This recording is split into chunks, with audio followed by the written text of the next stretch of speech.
This 1971 Ford XY GT has just been through a full restoration and is one of the nicest ones you're going to find. The car was a factory Fairmont. It was a V8 car from the factory.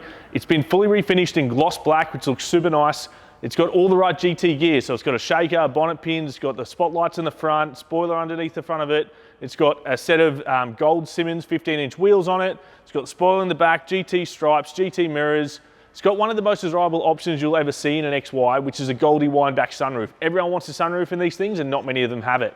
The interior's all been redone in a factory style in black. Under the bonnet is a really nicely detailed engine bay that houses a 351 Cleveland V8 engine. It's got a 4-speed top loader, manual transmission, and a 9-inch in the back. It's about everything you can want an XY GT replica, and I know there's going to be a lot of guys looking at this one. Make sure you follow the rest of this video and see all the details.